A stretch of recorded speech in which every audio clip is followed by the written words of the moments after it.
اے نبی اور اے ان کے ساتھ ایمان لانے والوں، تمہیں جن مصائب سے کا سابقہ ہے اور سامنا ہے، جن شدید امتحانات و ابتلاءات سے تم گزر رہے ہو، ان میں تمہارے اندر صبر اور استقامت پیدا کرنے کے لیے سب سے بڑا سہارا قرآن مجید ہے۔ زیادہ سے زیادہ اس کو پڑھو اور پڑھتے رہو اور پڑھتے رہو اور پڑھتے رہو۔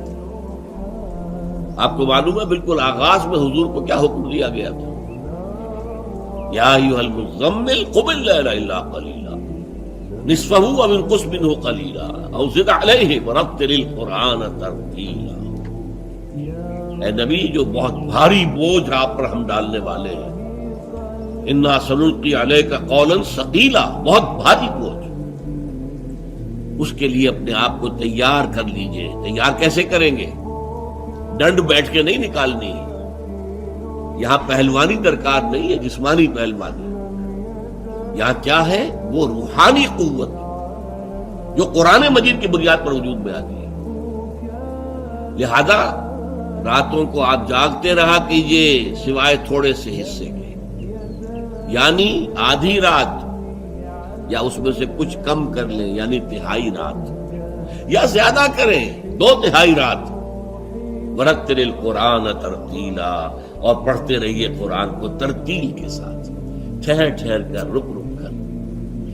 یہ اصل میں ترتیل ہے کہ جس سے کہ در حقیقت تاثیر جو ہے وہ جذب ہوتی ہے۔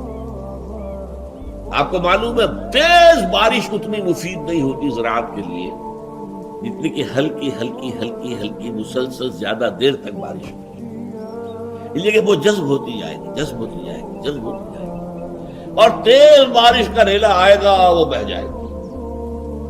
لہذا قرآن کو تھوڑا تھوڑا رک رک کر پڑھنا۔ الحمدللہ رب العالمین۔ اب رکو، غور کرو کیا کہا ہے، کیا الفاظ ہے، کیا معنی ہے۔ الرحمن الرحیم، پھر رکو، سوچو کیا پڑھا، کیا الفاظ ہے، کیا معنی ہے۔ اس طرح رک رک کر ترتیل اسے کہتے ہیں۔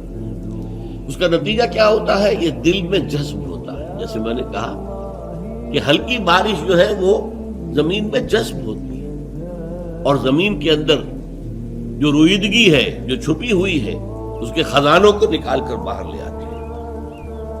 اسی طرح قرآن کا رک رک کر، ٹھہر ٹھہر کر، سمجھ سمجھ کر۔ کہیں آیت آ گئی ہے عذاب کی تو رک کر اللہ سے، اے اللہ مجھے اس عذاب سے بچائیے۔